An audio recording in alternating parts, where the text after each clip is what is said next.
The anime takes place atop a giant building, where our orphan protagonist, Mirai Kakehashi, stands atop a skyscraper with a heavy heart.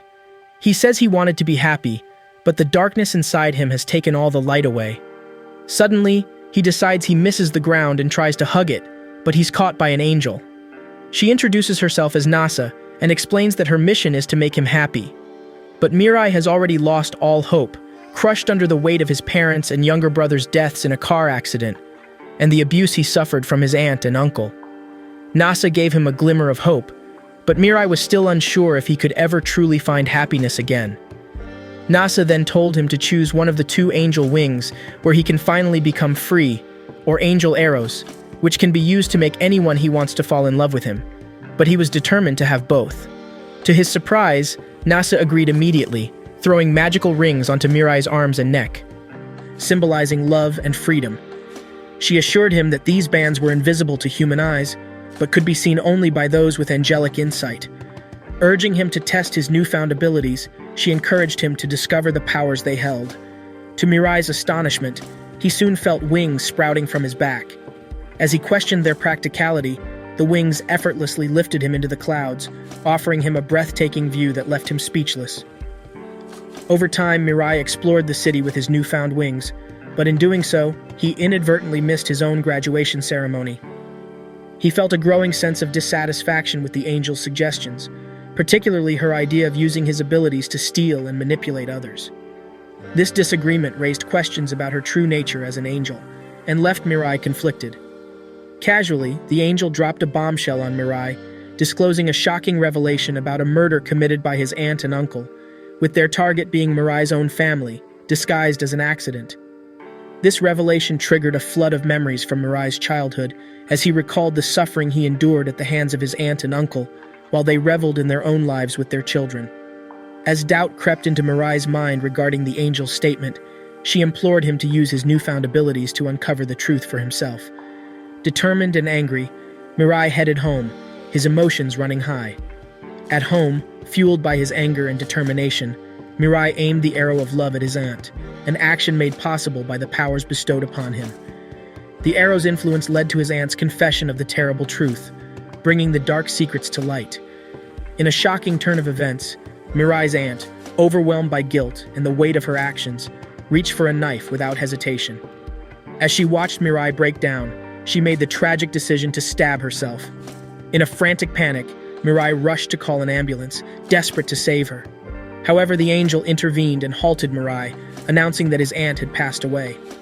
As his aunt's blood came into contact with his body, it triggered a flood of memories, particularly his mother's words of wisdom. At that moment, Mirai made a solemn commitment to seek happiness for the sake of his family. With a formal introduction, Nasse revealed herself as Mirai's angel, marking the beginning of their extraordinary journey together. Mirai, burdened by his past actions and deceitful tactics to find a place to stay, confided in Nasse about his unhappiness.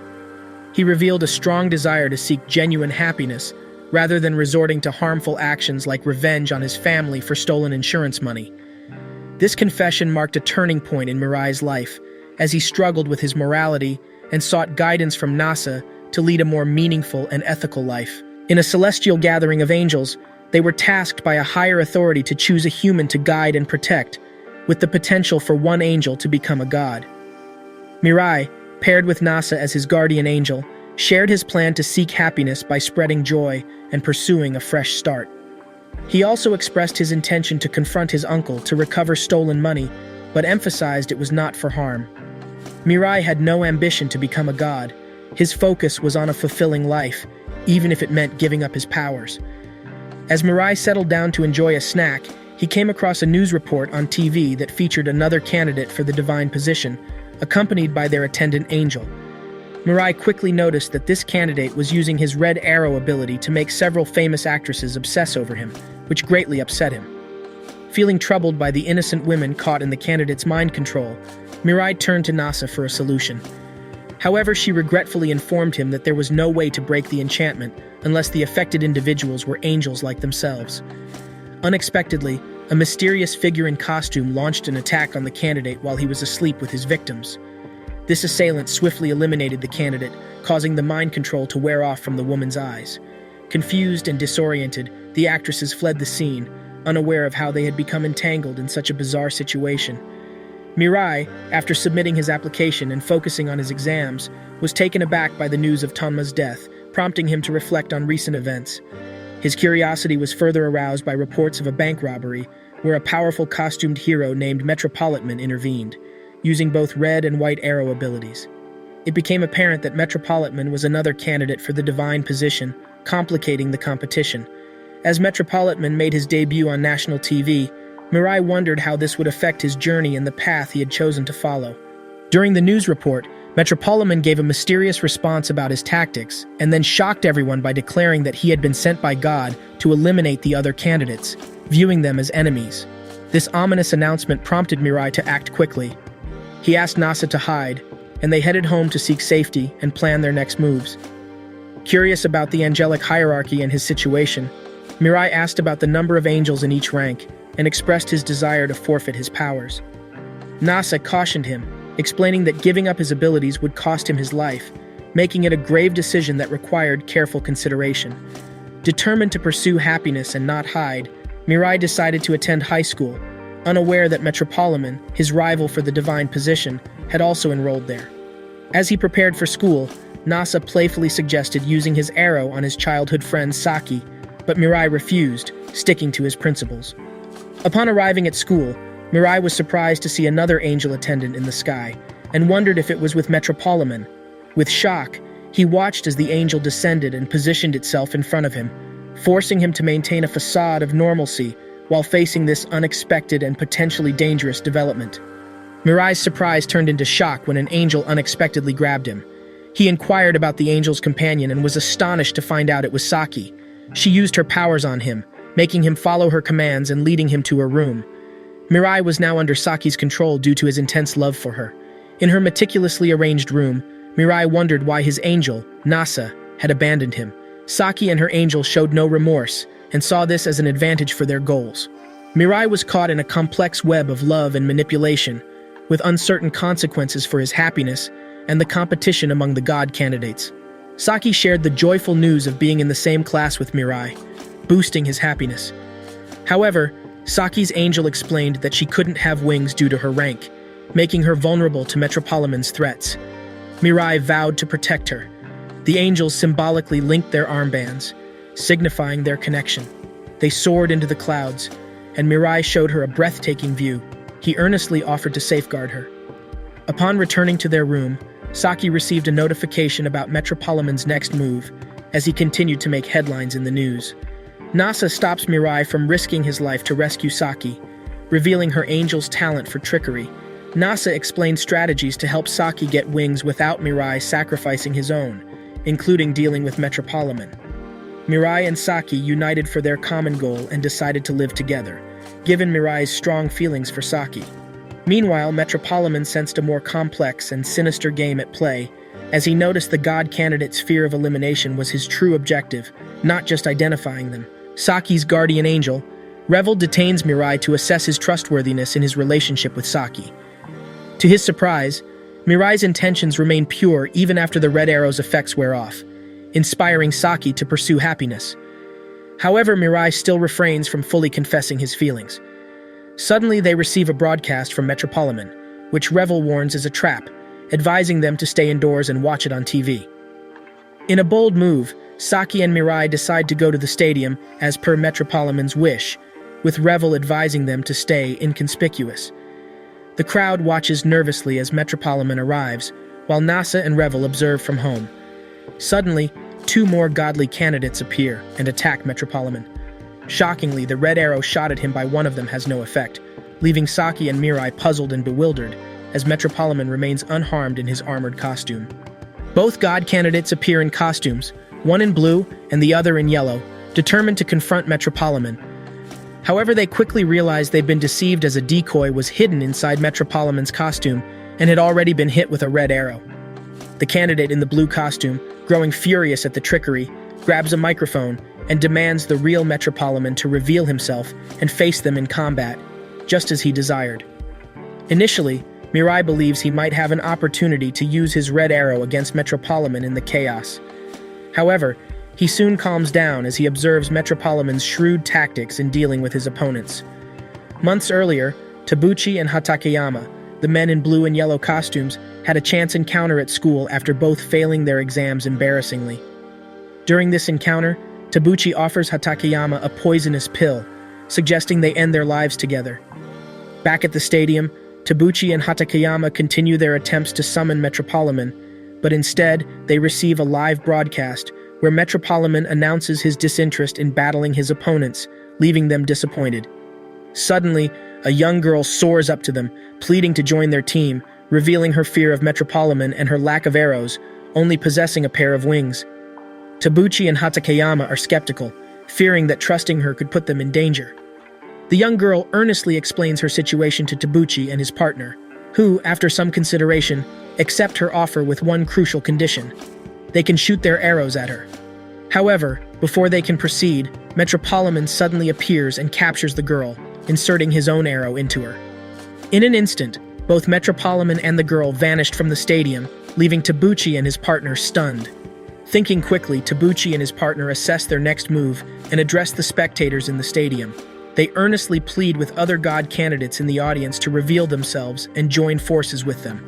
Almost immediately, another group of candidates dressed in pink and green costumes steps forward, agreeing to join their cause and even accepting the Red Arrow's penetration as part of their alliance. Another broadcast appears on the screen in the stadium as Metropolitan makes another announcement.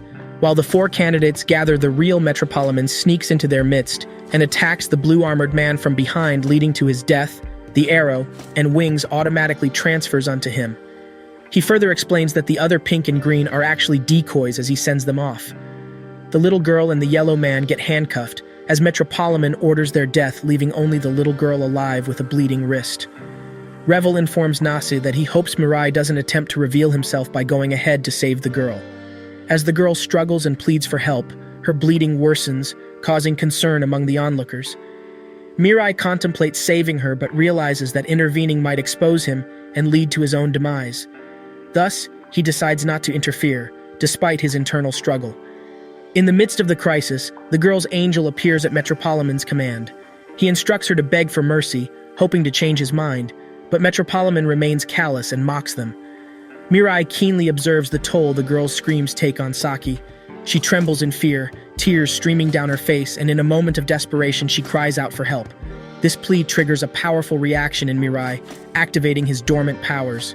In the tense situation, an unknown individual secretly captures a photograph of Saki and Mirai, who are both focused on Nasse. Nasse warns Mirai to stay composed, emphasizing the risks of impulsive actions. Nasse then distracts Metropolitan. Metropolitan notices Nasse's absence and decides to resume his pursuit of the little girl, preparing his white arrow for the task. Taking advantage of this moment, Nasse discreetly signals Saki and Mirai to blend into the crowd and avoid being seen. Metropolitan demands the transfer of powers he believes are rightfully his, and their respective angels escort Saki and Mirai away from the scene. Mirai is surprised as Saki passionately expresses her hatred for Metropolitan, though he shares her desire for his demise. He reflects on his father's advice about not harboring hatred. Considering their inability to confront Metropolitan alone, Saki suggests seeking allies. Their conversation is interrupted by a mysterious man appearing at their window, offering to join them as another candidate. Nasse, their guardian angel, senses his sincerity and extends a welcoming gesture with a towel as a symbol of acceptance and collaboration. The enigmatic man opens up to Saki, Mirai, and their guardian angels, sharing his life story. He reveals that he's battling terminal cancer, which has drastically shortened his lifespan. Faced with the urgent need to provide for his pregnant wife and child, he resorted to using his godly arrows to deceive people, seeking financial aid for his family. Despite his dire situation, his primary goal is to find other god candidates and collaborate with them to bring down Metropolitan, even if it means risking his own life.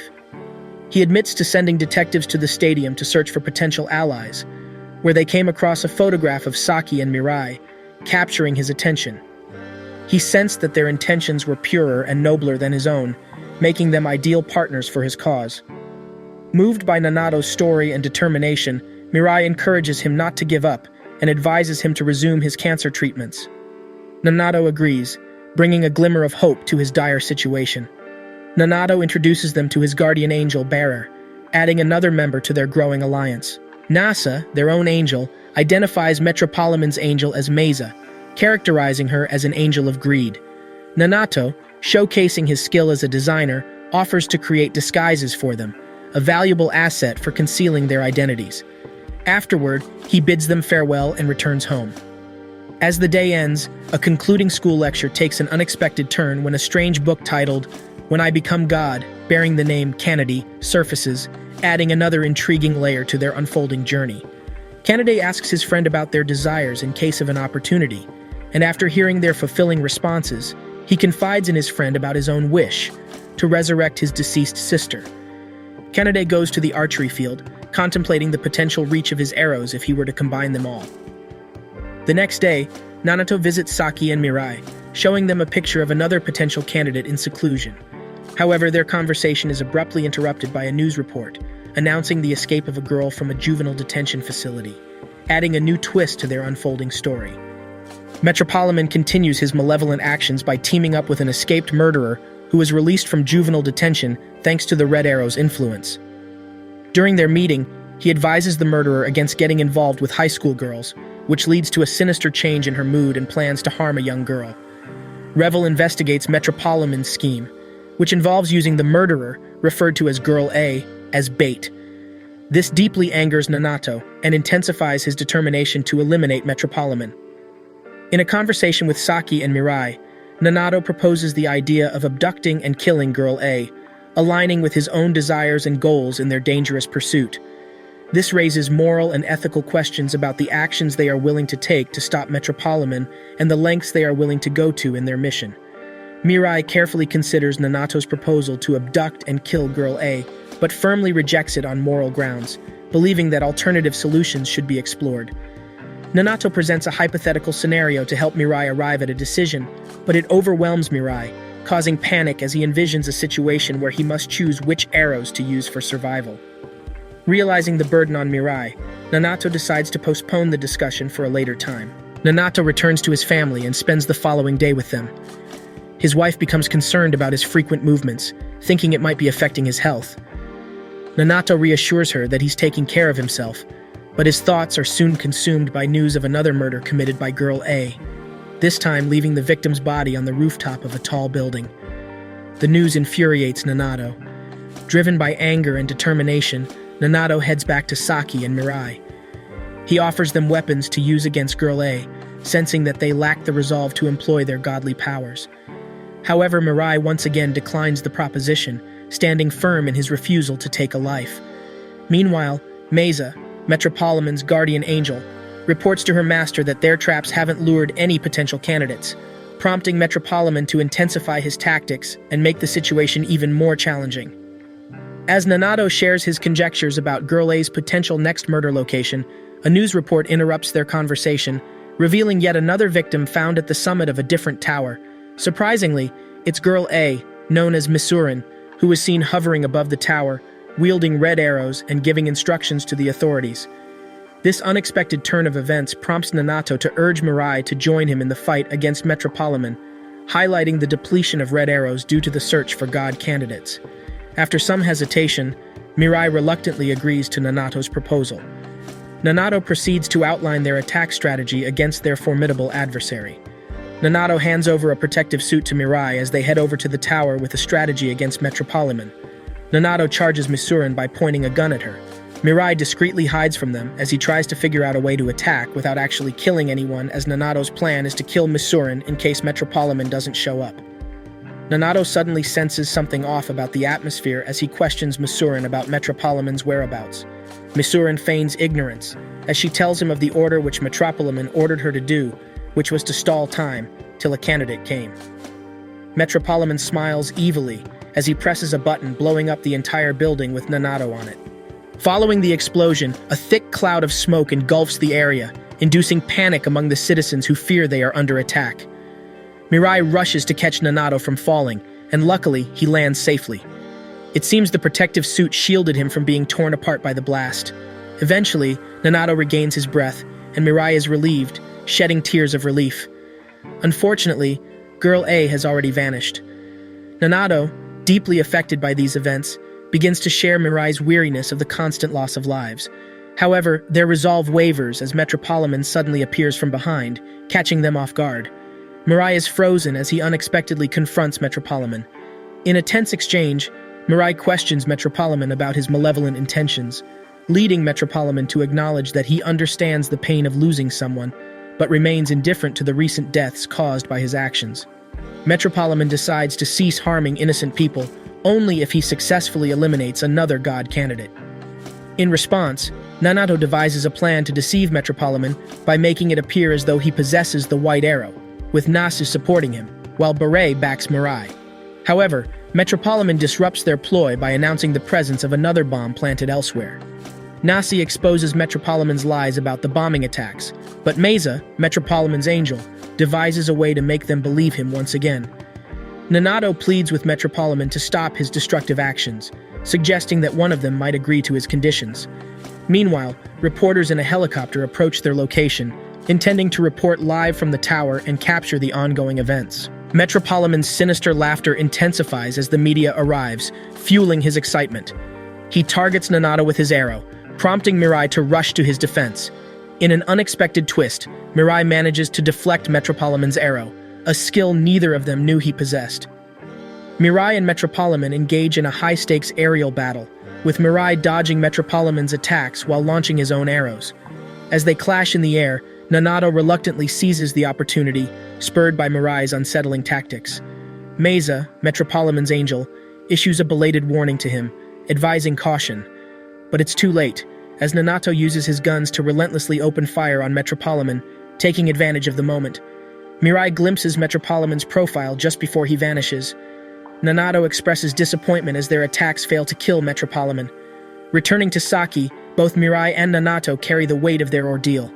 Mirai, still catching his breath, reflects on the recent events and confesses his inability to commit murder. He's afraid and strongly averse to anyone dying, even if it means being seen as a coward. Mirai is grateful for his powers, allowing him to be with Saki and return to school. However, the ongoing god candidate battles leave him confused and uncertain about the right course of action. Nanato urges Mirai to share details about what he observed before Metropolitan disappeared, but Saki intervenes, advising them to rest after an exhausting day, leading to another meeting delay. Metropolitan, nursing his injury from Nanato's shooting, uses a red arrow on a doctor who treated him. Filled with anger and remorse after breaking his promise not to kill, he proceeds to murder the doctor. The next day at school, most students continue their routines. Saki seems preoccupied, and her friend becomes curious about Mirai's constant presence and attempts to find out more about his surveillance. Saki manages to persuade her friend about her not being in a relationship with Mirai, but he only appears as a bodyguard who protects her after an incident in her previous school. Kanade's buddy walks into the class as he notices students hovering around Kanade asking about his injury.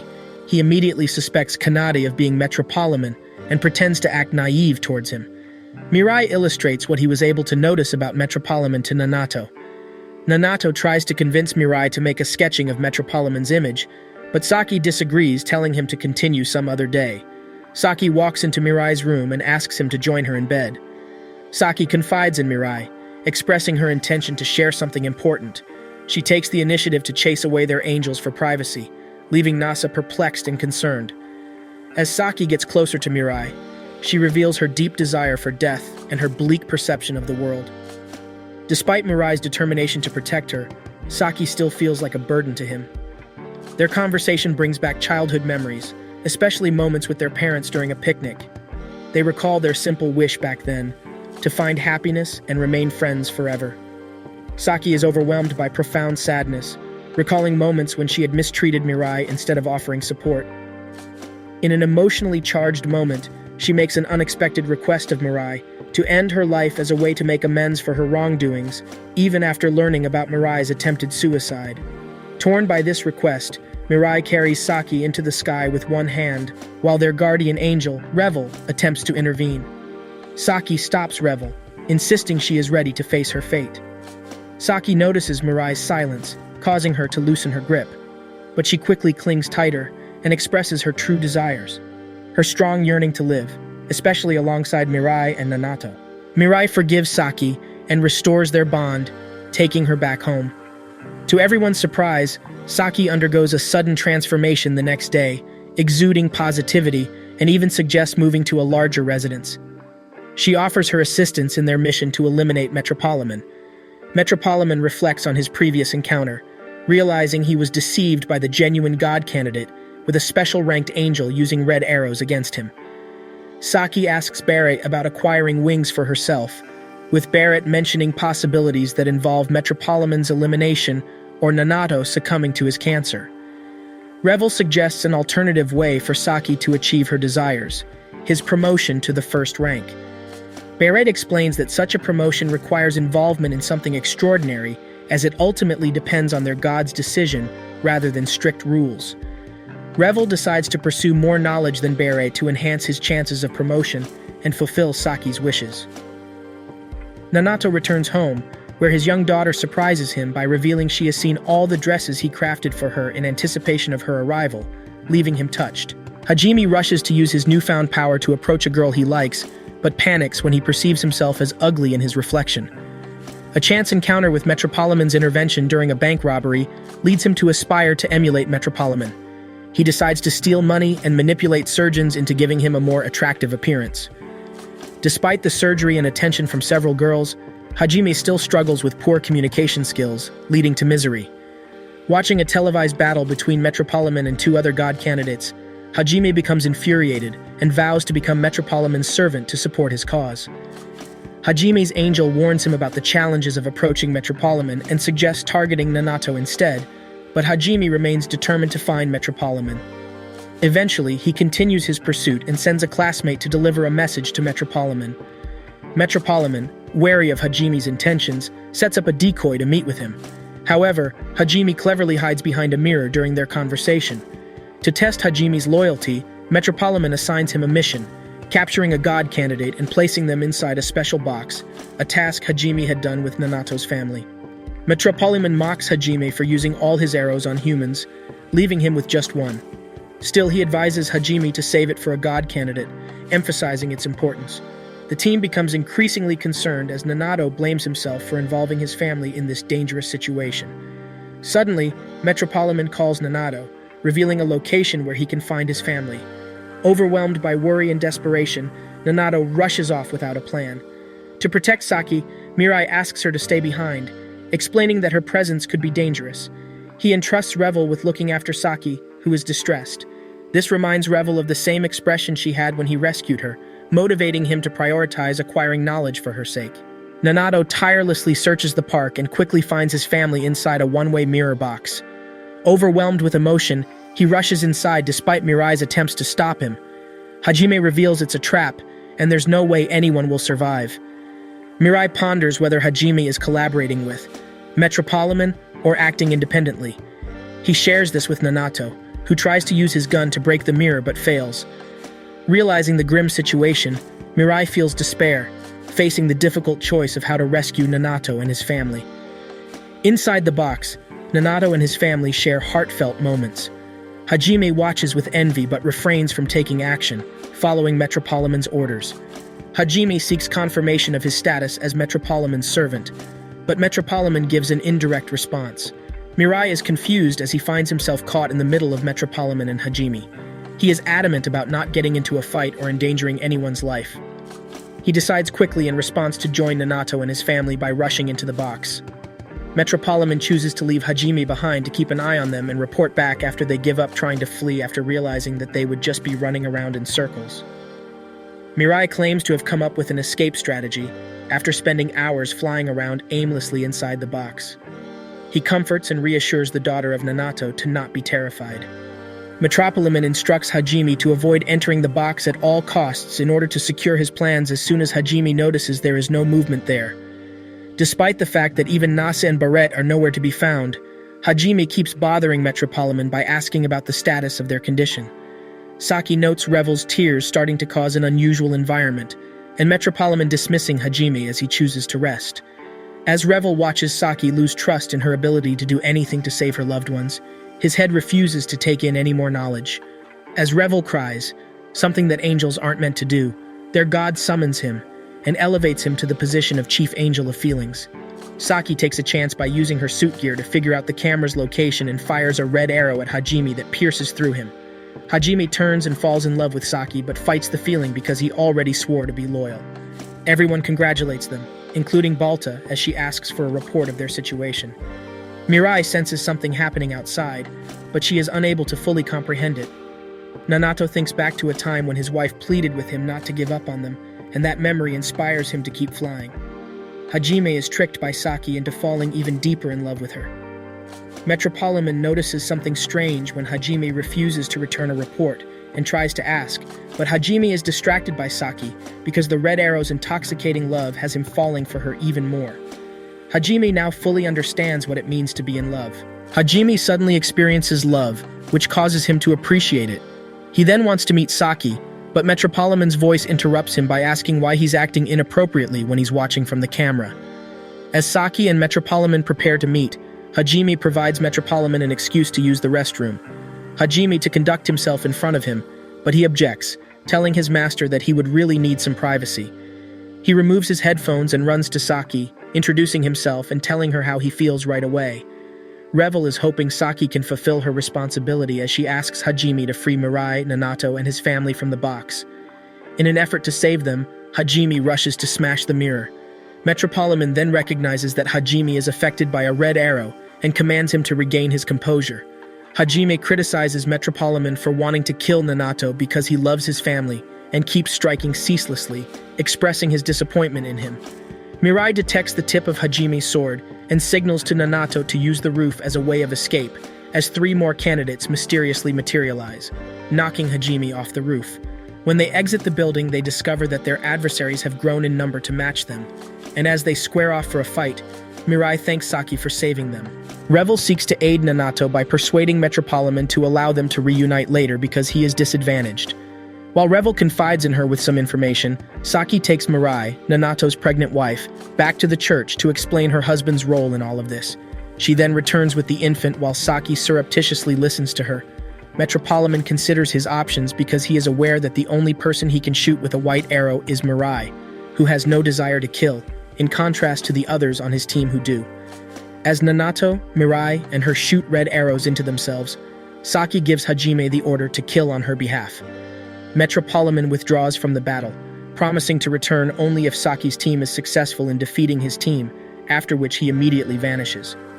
The candidate using military equipment attacks Hajime as he devastates the park with his guns.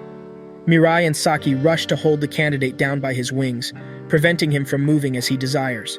Hajime then shoots as he chops off the candidate's right arm, as his fellow candidates make fun of him for his stupidity. Metropolitan gives Fuyuko, the subsequent candidate and expert in bioweapons, the order to proceed.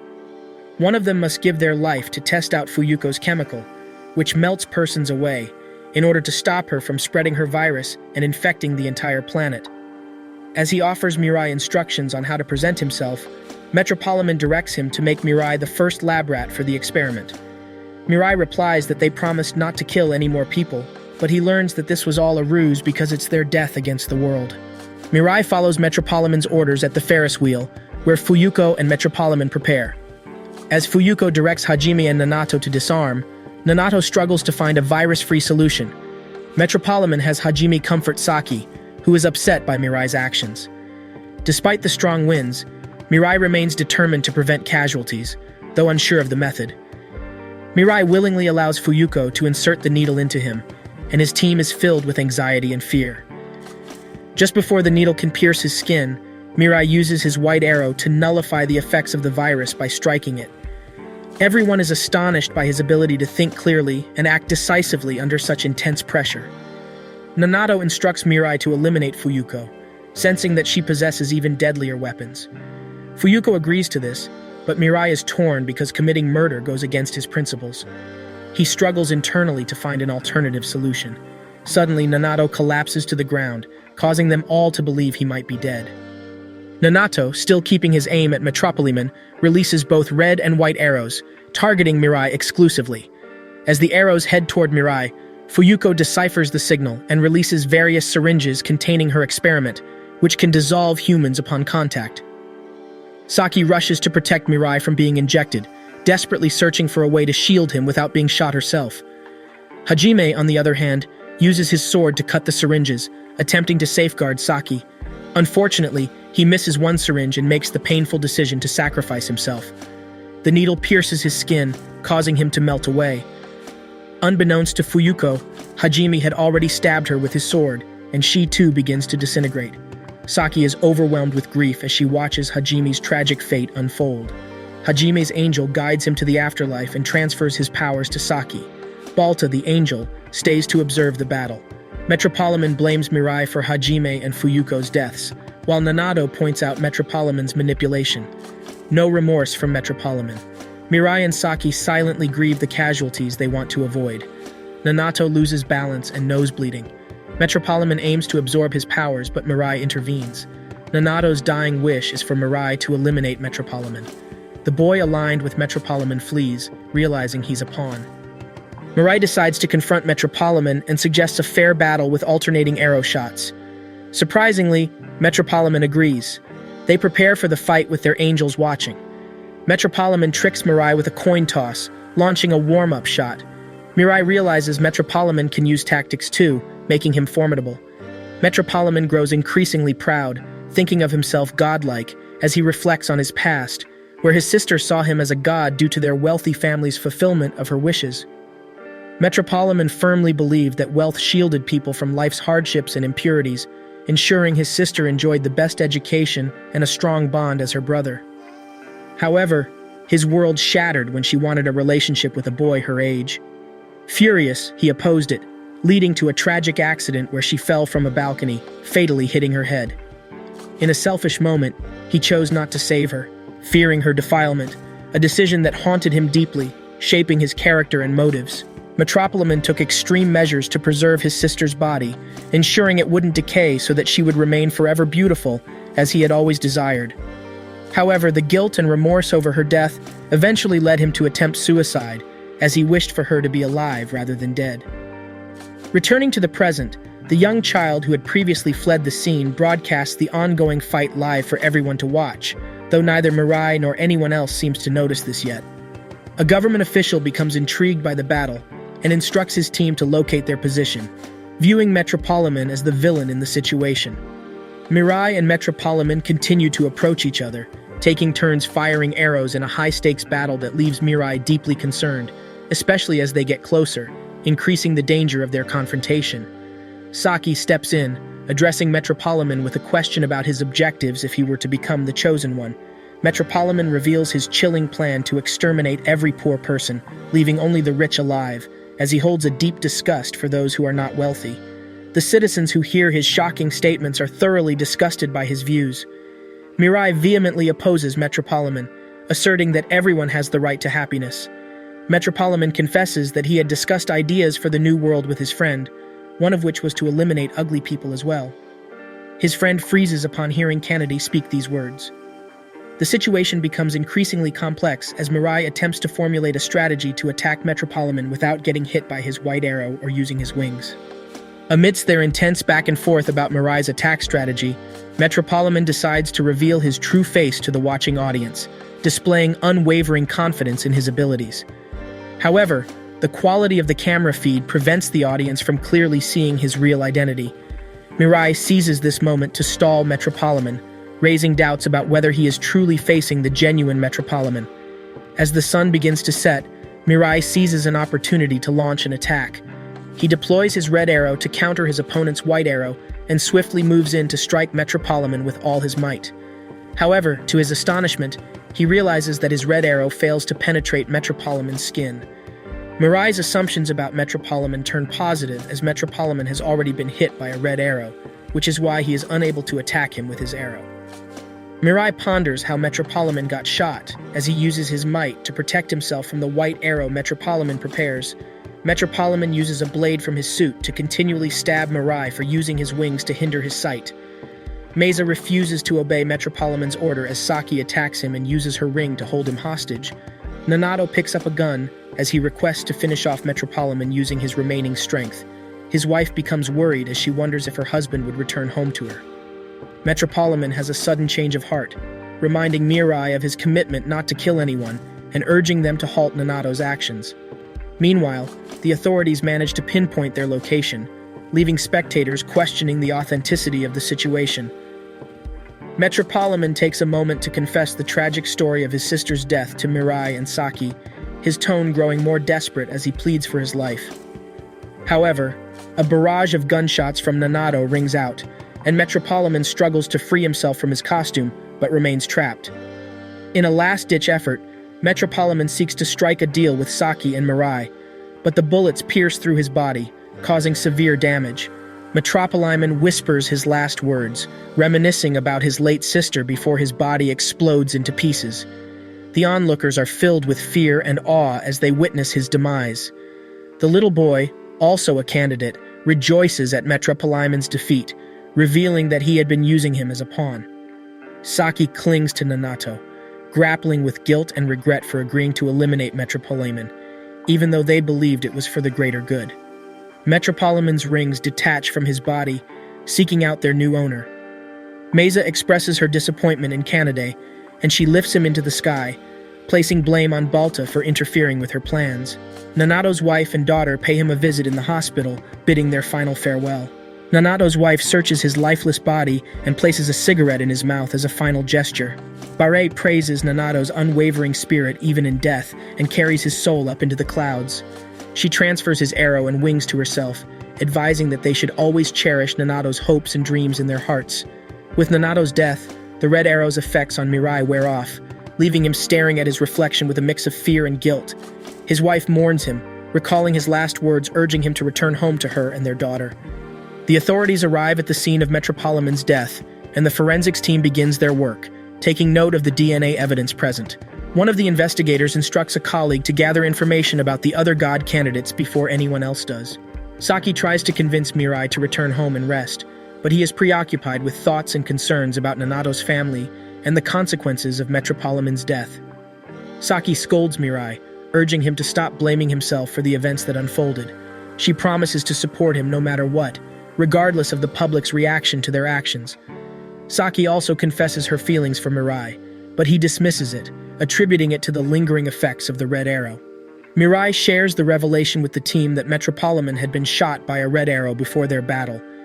In an opulent mansion, Balta reports to the little boy about Revel and the group's lack of knowledge regarding their secret alliance. The little boy appears more excited about obtaining a white arrow along with the other powers. He reflects on how his plan unfolded, starting with firing his arrow at Kennedy back at school, and eventually taking control of his technology, home, cars, and even ordering the deaths of Mirai and himself with the white arrows. Meanwhile, Saki seeks Nasse's opinion as she prepares a meal to uplift Mirai's mood. Mirai assesses the situation with Revel, realizing they have 4 more candidates, including 2 with white arrows, hoping they're not as ruthless as Metropolitan. Saki checks on him, finds him asleep, and cares for him, holding back from a kiss when he murmurs Nanato's name. The next morning, Mirai wakes to find Nasse and Revel missing. Saki assures him they're giving privacy. They have breakfast together. The other candidates' angels gather, hinting their intentions may not involve killing to become the chosen one. Little Susumu playfully disrupts a lady's photos by floating above, drawing attention to himself. He announces his status as a god candidate to the crowd. Revel contacts Saki and Mirai, urging them to watch a live broadcast where Susumu reveals the truth about angels selecting candidates, causing a global stir. Authorities locate Susumu and prepare to meet him. Mirai is disappointed by Susumu's actions, fearing they've exposed their secret and altered their situation. Susumu goes on to share the story of how his journey as a god candidate began, and narrates how Balta, his angel, assisted him in bringing down Metropolitan. He provides a comprehensive report to the world, revealing the actual number of candidates that remain in the competition. He urges people everywhere to seek out the candidates and participate in deciding who will become the next god. Mirai and Saki react with disbelief and frustration at Susumu's audacious actions, as he continues to draw more attention to them and increase their risk. Susumu then makes a surprising confession, revealing that his desire is for Mirai, whom he refers to as Red, to become the next god. Susumu publicly endorses Mirai, Red, as his favored candidate for the next god. He urges Red to reveal himself and express his desire for the position. Susumu suggests that if Red doesn't step forward, other candidates can come forward, and they can discuss collectively Who should be the next god? Nasse sees Susumu's idea as reasonable, while Revel opposes it, seeing it as a trap. Susumu places a picture of Mirai for the reporters to capture, gaining more attention. Authorities signal a reporter to distract Susumu while they approach the roof to capture him, but Susumu catches on and manages to escape. Susumu instructs the broadcast station and the public to search for other god candidates. Meanwhile, Kanedi's friend, Minamikawa, has a conversation with his female friend who informs him that people are talking about him being a god candidate. She warns him to be cautious to avoid capture. Suddenly, Minamikawa notices a suspicious man in a black suit and glasses staring at him, so he grabs his friend's hand and makes a quick escape.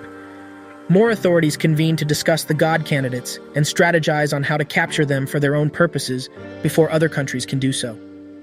After having lunch with Saki, she expresses her concerns about their current situation, but Mirai is preoccupied with the red arrow in her body, knowing it makes her vulnerable. Mirai and Saki's school resumes classes, and the locations of the god candidates remain unknown. While walking along a quiet road, Mirai is lost in his thoughts about Saki and doesn't notice a black car passing by. Suddenly, a man in glasses calls out Mirai's full name and urgently asks him to get into his car. The man reveals himself as a police officer and reassures Mirai he means no harm. Mirai readies his wings and arrow as the officer questions him about his arrows and Saki's meeting with colleagues. They rush to meet Saki, finding that she used a red arrow on Yumiki to defend herself. The officer, Masaya Hoshi, introduces himself formally and offers assistance to Mirai and Saki due to the international threats they face. They agree to accompany him, and Masaya asks Mirai for help in finding the other candidates, emphasizing that the world sees Mirai, Red, as a powerful weapon and top assassin. Masaya leaves Saki and Mirai with a new phone and clear instructions. Nasse seeks confirmation that Masaya is trustworthy, and they decide to stay and gather more information. Masaya is determined to prevent anyone from controlling the god candidates, especially after seeing Yumiki's defense of Saki. He tells Saki and Mirai about a captured candidate, prompting them to exchange information and cooperate with him. Saki entrusts her wings to Yumiki to aid in their search. A meeting is held regarding the god candidate issue by one of the people Masaya suspects to be God, but Mirai confirms otherwise. Minamikawa escorts his girlfriend home as he tries to pay a visit to her mom, but she refuses as she's embarrassed. Mirai suddenly appears, leaving Minamikawa in shock. Mirai, suspecting Minamikawa to be a god candidate, shoots him with a red arrow. They then proceed to their next target, the Nakaumi brothers. They arrive just in time to prevent the younger brother from killing his older sibling. During this encounter, Mirai learns that Minamikawa had lied to them about being a god candidate. The younger brother, burdened by guilt, requests Mirai to eliminate both him and his older brother, as he shares the tragic story of how their family members met their demise. Mirai feels disappointed as he listens to the young boy's perspective on his arrow, which helps people who either want to die or reveal their contemptible character. However, Mirai counters these views, stating that such actions are wrong. Minamikawa intervenes in the conversation as the boy demands reasons from them not to end his life and that of his brother. Mirai provides a few reasons, but it seems that he is unable to persuade the boy whose angel Ogaro, an angel of darkness, influences his negativity. Minamikawa persuades the boy to reconsider murder. Mirai suggests Shuji, the boy, join their search for the last god candidate to collectively decide their next steps. After some hesitation, Shuji agrees. Mirai introduces Shuji to Yumiki and Masaya. Masaya assesses their situation and identifies one more unknown candidate. Meanwhile, Tamari, the captured candidate, blames her angel Yazeli, but is denied access to her phone. Shuji expresses his desire to commit suicide, disinterested in becoming a god. Masaya approves of the candidates deciding, and they focus on finding the last unidentified candidate. Mirai and Saki decide to reveal their identities to encourage action from the other candidates.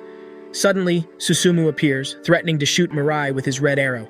Mirai proposes a private discussion, and they ascend into the clouds. Susumu agrees to help, and they exchange information, with Mirai providing a secure phone and revealing his face. Meanwhile, Revel and the other angels visit Tamari and Yazeli. They plan Tamari's escape, gathering all candidates for a public meeting that might expose the last unidentified one. Tamari worries about executing the plan without drawing attention, doubting her ability to do so. Tamari feigns unconsciousness, prompting Masaya's colleagues to check on her. Suddenly, she shoots 3 red arrows, commanding them to help her escape. The team is ordered to capture Tamari, but she escapes through a window into the woods. They catch someone, only to discover it's Tanaka posing as her in a wig. Meanwhile, Tamari disguises herself as a man, taking a break and noticing a shining light. Unexpectedly, Susumu, Mirai, and Saki appear, introducing themselves. Susumu keeps his promise, and they join forces with Tamari. The deal made with Tamari was that she would receive wings if she successfully escaped, and Susumu handed them over to her as promised. Afterward, Tamari and Susumu part ways, with Susumu warning her that the others may not fully trust him. The angels, their candidates, and the team begin their meeting to select a god candidate before reaching out to the remaining candidates. Shuji asks his angel to list out the responsibilities of being a god, but most of the candidates oppose this idea, preferring to remain in the world and enjoy their lives of luxury or pursue happiness. Shuji suggests that they choose him to become god, as he doesn't have an interest in staying in the world. Shuji continues discussing his interest in becoming god, but the others won't agree as he supports the act of suicide. Tamari seems to agree with Shuji, but Mirai interrupts them as he doesn't agree with their concepts. Susumu finally speaks up as he's been observing the meeting from over the phone and suggests the exercise of democracy by voting who they want as god. Everyone, including Saki, votes Shuji to be the next god, which surprises Mirai. Ogaro reminds them that their decision might not favor them as their last candidate's angel is the Angel of Destruction, which means destruction is certain. Mr. Yoneda, who's the last candidate, holds a conversation with Muni, his angel. Yoneda clarifies his perspective on humanity's despair to Muni and expresses some support for Kanede's methods. The group begins the next phase of their plan to go public. Yumiki, now with wings, wants to accompany Saki, but Saki asks her to stay as a police officer. They bid farewell, uncertain if they'll return. Mirai thanks Masaya, and he and Saki hold hands as they fly away, sparking suspicions of a romantic connection from Tamari.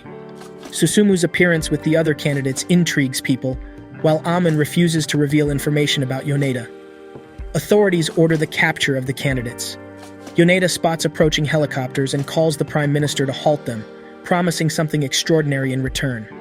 Susumu considers using his red arrow on the soldiers, but Mirai urges caution and advises proceeding with their plan.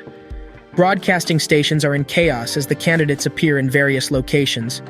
Yumiki reports the Prime Minister's order to recall the helicopters.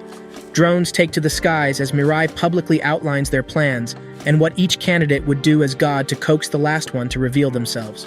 Shuji begins discussing his plans, which relate to suicide. Tamari goes next, planning for everyone to live an easy life, but she doesn't have a concrete plan for how they can achieve wealth or survival. Susumu takes his turn, suggesting the elimination of phones and proposing that everyone possesses a white arrow. However, his ideas are met with skepticism and considered crazy by others. Yoneda expresses disappointment with the shallow responses from the candidates. Saki shares her hope for a world filled with smiles and warm feelings. Mirai surprises everyone by stating that he wouldn't do anything if he became god and orders everyone to return to their previous locations. Yoneda finally reveals himself, and Shuji recognizes him as a famous professor and the world's smartest human. The world is shocked to see Yoneda among the candidates, and many people support him to be chosen as god. Saki suggests changing the location to a private one, but Yoneda disagrees, as he wants the public to be aware of everything.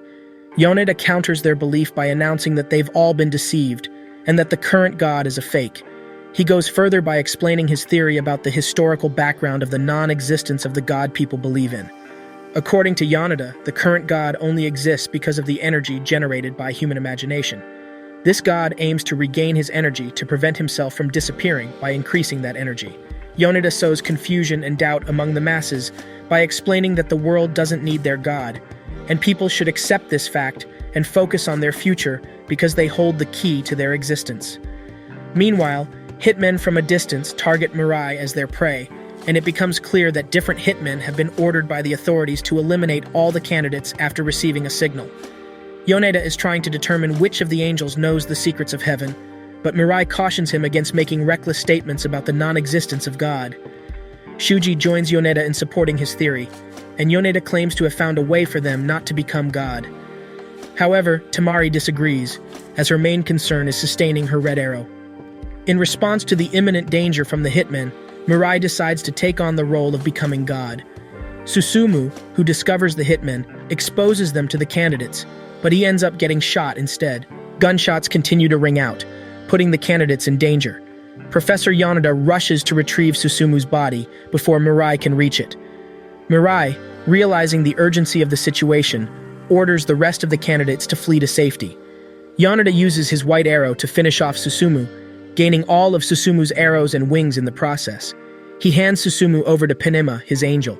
Shuji watches in fear and shock as Susumu's body is taken away. Later, Saki, Mirai, and Temari receive a call they believe is from Susumu, but it turns out to be Yoneda.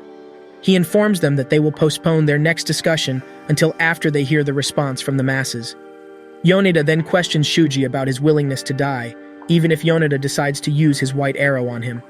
Shuji agrees to Yoneda's terms out of respect for the professor.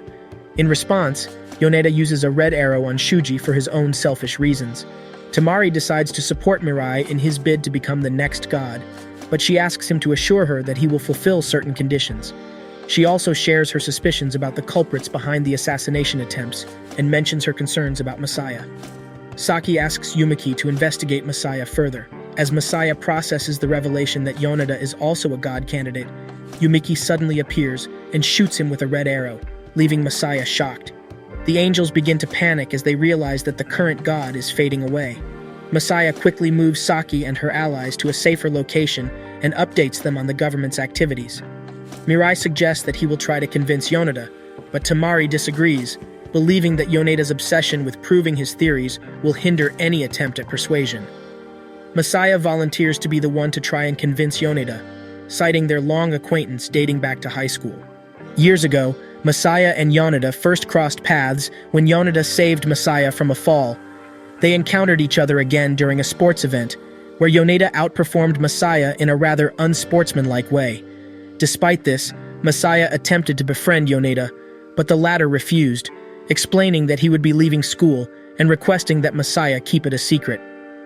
In the present, at the police station, Messiah shares information about something Yoneda strongly dislikes and suggests that they use it as a defense against him.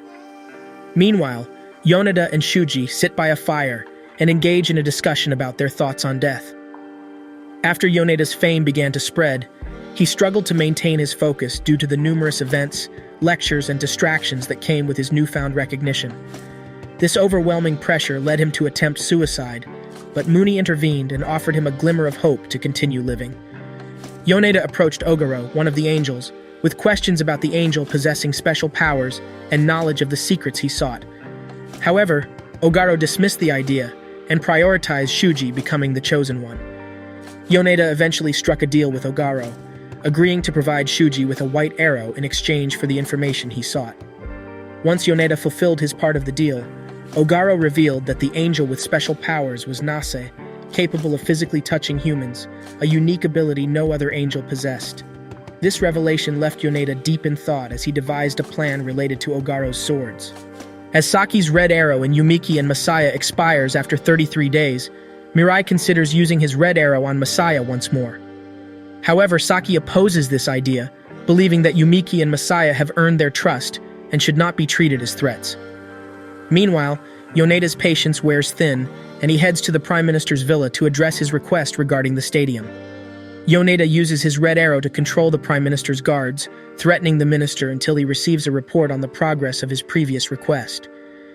Yoneda then shoots a red arrow at the Prime Minister and provides him with additional arrows, instructing him to use them when necessary. The Prime Minister makes a public announcement to the world about Yoneda's requests, and Mirai realizes they have less than 5 days until their scheduled discussion at the new stadium. The minister warned all residents within the stadium to evacuate immediately or face forced removal, concluding the announcement with a recorded video from Yoneda. In Yoneda's video message, he addresses both his supporters and warns his enemies not to attempt to eliminate any god candidate. While Temari senses that Yoneda's motives may be a trap, Mirai decides to place his trust in Yoneda's words. Temari suggests that the only way to end this situation is by eliminating Professor Yoneda, but Saki is hesitant about this idea as it goes against their ideals. Meanwhile, Yoneda leads Shuji into the forest, where he uses a group of humans for an experiment. He claims that these suicides are all part of Shuji's efforts to help people. In another development, Minamikawa leaves the safe house to reconnect with his girlfriend. The situation continues to evolve as the candidates grapple with their choices and the challenges they face. Mirai shares with the girls the ratings of those who still believe in God, shedding light on the current state of affairs among the candidates. Saki then requests a private discussion with Mirai before they meet with Yoneda. Minamikawa finally reunites with his girlfriend Sayuri at the park, and he opens up about everything that has been happening. They witness 2 shooting stars, and at Sayuri's suggestion, Minamikawa makes a wish, unaware that the bright lights in the sky are actually Mirai and Saki flying above. Meanwhile, Yoneda takes Shuji to join him for dinner with the ministers, where they discuss the ongoing situation and provide updates. Yoneda seems determined to bring everything to an end, believing that events are predetermined. Mirai and Saki visit a location where Mirai previously flew with his wings. During this moment, Saki expresses her love for Mirai, further complicating their relationship amidst the unfolding events. It's the 10th of October, the day Yoneda scheduled the next meeting. The whole world drowns in anxiety as they anticipate the results of the discussion. Saki and Mirai make their way to the stadium with Masaya accompanying them. Yoneda agrees to remember Masaya as he recounts the seconds spent then. Things get heated up between Masaya and Yoneda as he engages him in an unavoidable conversation. Masaya questions Yoneda's so-called theories about his relationship with people. Yoneda announces to the public his plan to make sure no god candidates exist, and to attain that he'd have to kill Saki, Mirai, and Tamari first, so no god would exist. Yoneda explains his condition as they prepare to fight. Saki and her allies make an effort to persuade Yoneda to reconsider his decision, but he remains determined to proceed with his plan. Nasse shares her suspicions with the other angels, suggesting that Muni might have been feeding Yoneda false information, as they disagree with some of Yoneda's recent statements. Yoneda insists on discussing the end of humanity once more with Saki and the rest, and he requests some privacy with Mirai, as he still holds firm to his desire to become God. The situation continues to intensify as they grapple with the implications of Yoneda's plan. Mirai remains determined to become the false god, driven by his desire for people to live happily. However, the public does not seem to agree with Mirai as they listen to his arguments for wanting to become God. Saki and Tamari decide to excuse themselves from the public space and return to a hideout. In the midst of this, Yoneda privately informs Mirai that at least one person among them must die for Mirai to become the false god. Yoneda taunts Mirai, doubting whether he has the heart to eliminate him. Meanwhile, Saki and Tamari observe their conversation from a television feed. Tamari notices Mirai wielding his white arrow, prompting her and Saki to consider going to his aid. However, Shuji enters the scene, also wielding a white arrow, and threatens to shoot them if they don't comply with his demands. Miss Yumiki attempts to stop Shuji from using his arrow but fails, and even Saki's red arrow doesn't penetrate his body. The situation becomes increasingly tense as their conflicting desires and powers collide. Mirai asks Yoneda how, using scientific techniques, mankind can come to an end, but Yoneda keeps arguing that since it's predetermined, nothing can be done to stop it, which prompts him to take predetermined actions to demonstrate to everyone that his ideas and viewpoints are correct. Yoneda abruptly threatens Mirai with the option of choosing one person to die as he pulls out his phone to show him a picture of Saki being bound and gives him a deadline to make a decision. Mirai believes that Yoneda's actions are only self-serving because they are all directed toward achieving the future he wants, rather than the one where everyone's happiness matters. Mirai makes the difficult decision to give up her desire to become a god. In spite of Yoneda's criticism of Mirai for protecting the world while picking Saki over them in his decision, Mirai continues to openly acknowledge that Saki is his primary priority. Yoneda expresses his skepticism toward romantic love or connection since he thinks it is all a delusion. Yoneda gives Mirai another deadline to choose between him and Saki as the first to pass away. Saki commands Revel to meet Mirai and reassure him of her safety while he suddenly draws his white arrow. Shuji, however, threatens to kill everyone in the room when Revel tries to leave to meet Mirai. Revel quietly listens to Shuji because Saki is his top priority, not Mirai. Mirai ponders on his next decision, and he still insists on eliminating Yoneda, since he's only a hindrance to the professor's goal. Yoneda guarantees Mirai the safety of the other candidates if Mirai chooses to die, but only Shuji is aware that the professor is lying, as his goal is for all candidates to die. Mirai's memories with Saki flash through his head as he surrenders to Yoneda, waiting for the arrow to eliminate him. Nasse rushes to protect Mirai from being hit by the white arrow, as it is her priority to make sure he eventually lives a happy life. But strangely, she drops Mirai while in the air, which Messiah has to catch him before falling. Mirai announces her demotion to a lower rank, imploring Mirai to choose between wings or arrows, and Mirai chooses his arrows. Yoneda becomes confident as things are already proceeding just as he planned. After confirming Saki's safety, Yoneda orders Messiah to return Mirai to the ground, else he'll eliminate Saki. Saki doesn't approve of Mirai's elimination as she desires both her and Mirai to be happy. Shuji yells at the ladies to keep quiet as they are already getting into his head. Yumeki reveals to Tamari that Shuji doesn't have the will to kill, as he only murders those who willingly wish to die as a means of helping them. Shuji struggles to kill Mirai after all his threats, but Mirai still insists on saving Saki as it'd make him unhappy if she died. Messiah returns Mirai to the ground as Yoneda fires his white arrow. Just before the arrow pierces Mirai, Saki surprisingly appears and rescues him from being killed. Yumeki returns to the stadium with Shuji as he confesses his inability to eliminate the other god candidates without a will to. Yoneda informs Shuji of taking back his white arrow only to realize he no longer possesses it. Tamari suddenly appears from behind, firing the arrow at Yoneda, but Nasse rushes to save him, saying it isn't Mirai's desire for the professor to die too. Nasse gets automatically promoted again to special rank, but Mirai refuses to accept his wings and arrows back. Yoneda sits calmly on the ground as he tries to understand his situation and asks Shuji why he betrayed him, and Tamari confesses to tricking him into handing over his white arrow.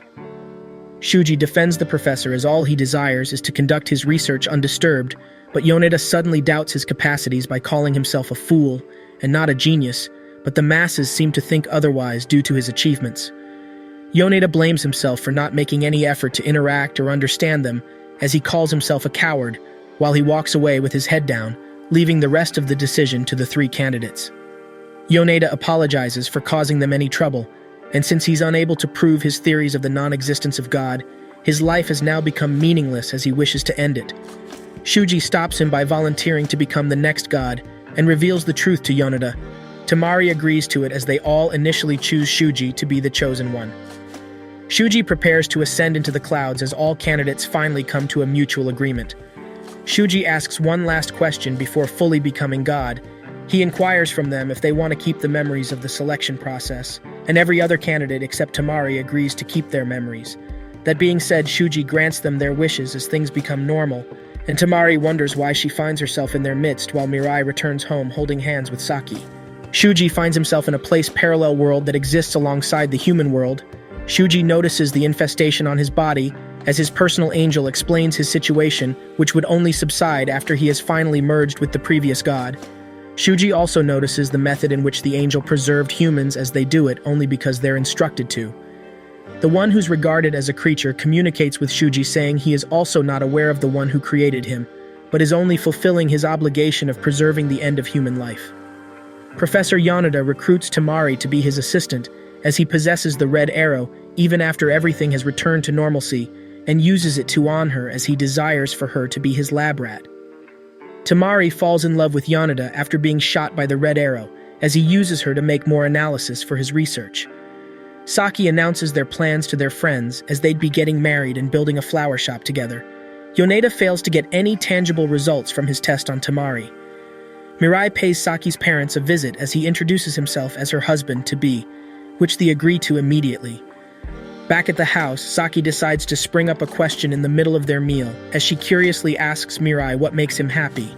He gives her a befitting response as she decides to spend the night over at his place, but he sternly refuses as he advises her to return home. Shuji summons the angels one after the other in order to continue in his inquiry and questions. God about Nasse being treated differently from the other angels, he honestly responds to Shuji's questions, as Nasse was the first life form he encountered when created. Church bell resounds as it's the day of Saki and Mirai's holy matrimony. Nasse observes their marriage from heaven, as Ogaro interrupts Nasse by instructing her to visit God, as he has questions for her. Shuji discovers that years had passed since he turned God as he peeks in on Mirai's and Yoneda activities.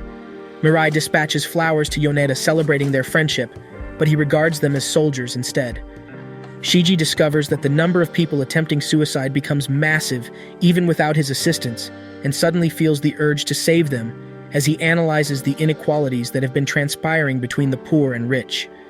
He questions God about his reaction towards the lives of people, as he responds that his duty is to only watch over them and do nothing as things ordinarily play out, call on their own from the creation of more humans till their death, which makes Shuji believe in Professor Yoneda's book as he calls the current god false, who only draws energy from people and uses it to survive. Shuji devises a way to pass information back to the professor as he orders Ogaro to gather some angels as he commits suicide. The angels loses their form as they fade away while Ogaro watches the death of their god Shuji. Chaos uproars in the city as living things begin to vanish without any explanation, starting from Yoneda's red arrow to the flowers and people. Mirai realizes the gravity of their situation as they'd also fade away, so he decides to spend his last moments embracing Saki and appreciating Nasse for permitting them a chance to live a happy life. Professor Yoneda confirms the authenticity of his theories, but his failure to identify the creature as he fades away like the rest, and the world becomes empty. The end.